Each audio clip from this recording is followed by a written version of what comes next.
Halo, selamat pagi anak-anak. Bagaimana kabarnya hari ini? Ya, semoga kabarnya pada hari ini sehat selalu bersama orang tua di rumah. Anak-anak, pada pagi hari ini Pak Andri akan memberikan sedikit renungan menjelang masa Paskah. Pada hari ini kita sudah masuk ke dalam hari suci yang disebut dengan Triduum. Pada kesempatan hari ini, Senin, Selasa, dan Rabu, kita dipersiapkan untuk menyambut hari Paskah dengan lebih baik.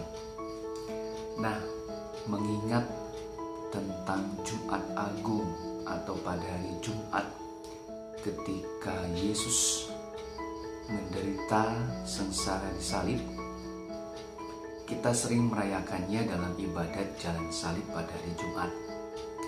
Jumlah seluruh jalan salib itu menurut tradisi Katolik itu jumlahnya itu ada 14.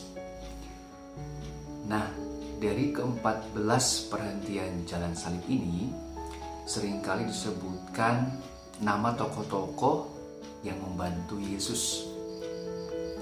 Di antaranya adalah Bunda Maria yang selalu menemani Yesus, mendoakan Yesus meskipun merasa sedih sebagai seorang ibu, tapi Bunda Maria tetap mendukung Yesus karena Yesus akan menyelamatkan seluruh umat manusia. Lalu juga ada Veronica yang membasuh atau membersihkan wajah Yesus. Ada Simon dari Kirene yang juga ikut membantu memanggul salib Yesus. Ada juga wanita-wanita Yerusalem yang berusaha menghibur sambil menangisi Yesus. Dan juga ada Yusuf dari Arimatea yang bersedia memberikan tanah kuburannya untuk memakamkan Yesus. Nah, tapi kalian tahu tidak?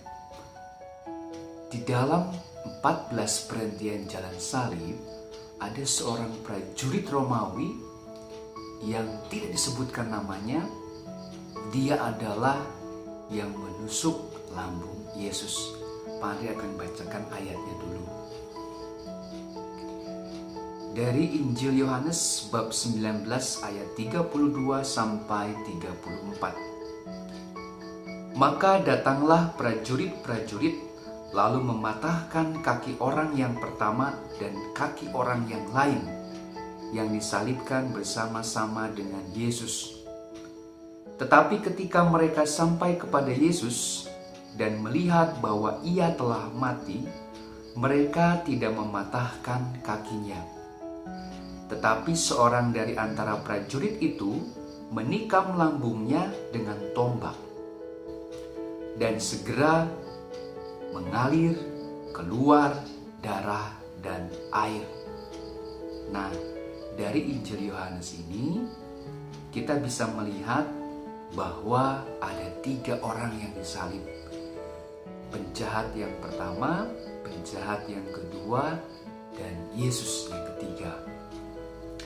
Nah, waktu itu datanglah prajurit-prajurit karena mereka sudah sekarat atau sudah hampir mati.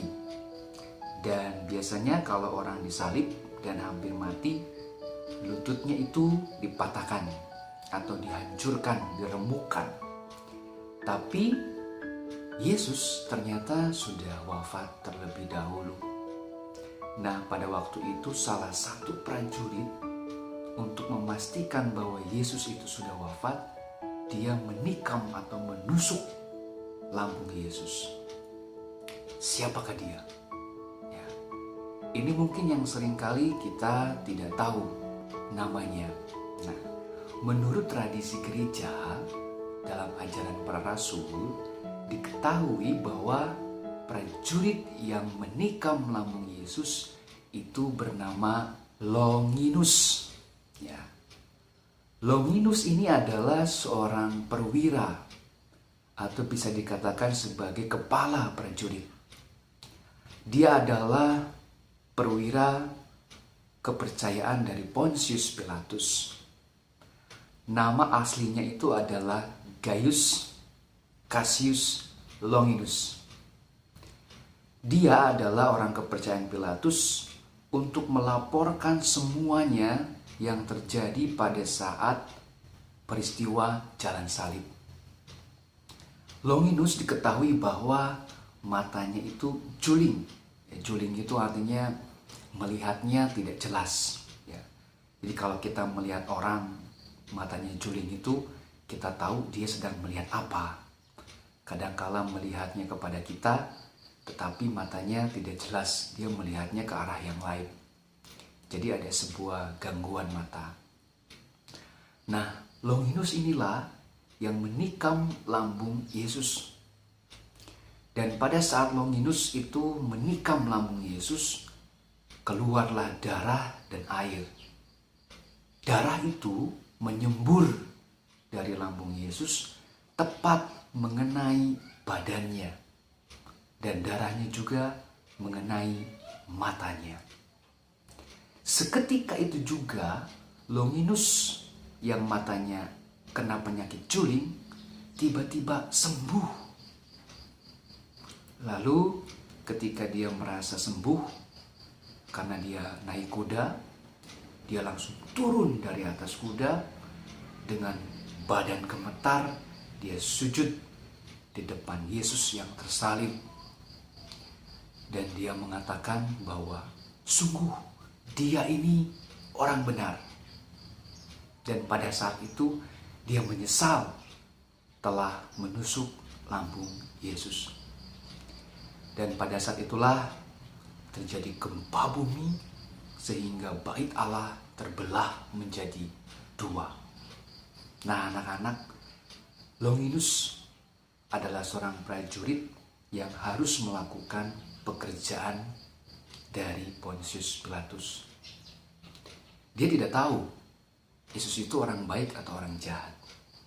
Tetapi berkat kejadian ini, Longinus menjadi sadar bahwa Yesus itu adalah orang baik.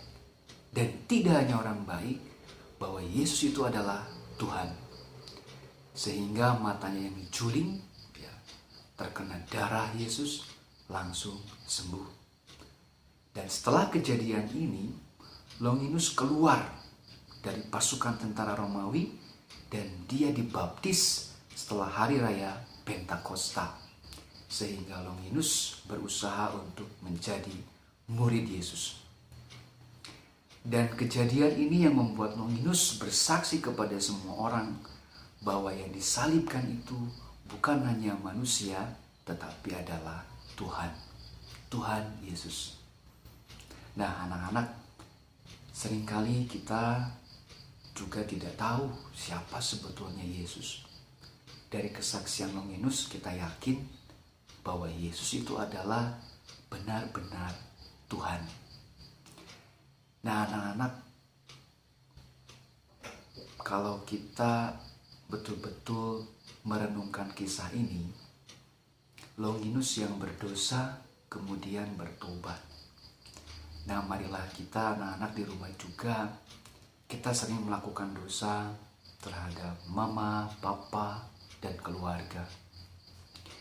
Seringkali kita tidak menyadari bahwa mama, papa adalah anugerah yang terindah dari Tuhan untuk kita. Seringkali, wah mama jahat, papa galak gitu ya.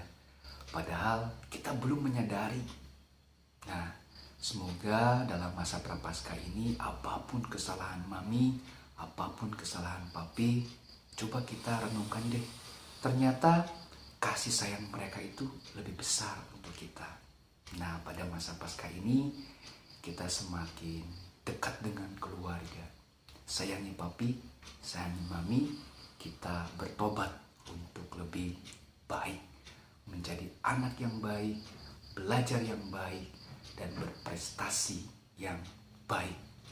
Baik, sekarang kita akan mencoba melihat sebuah film pendek, film kartun tentang kisah sengsara Yesus. Mari kita berefleksi pada hari ini, kita semakin dekat dengan Yesus. Yesus adalah Tuhan kita. Amin. Selamat belajar.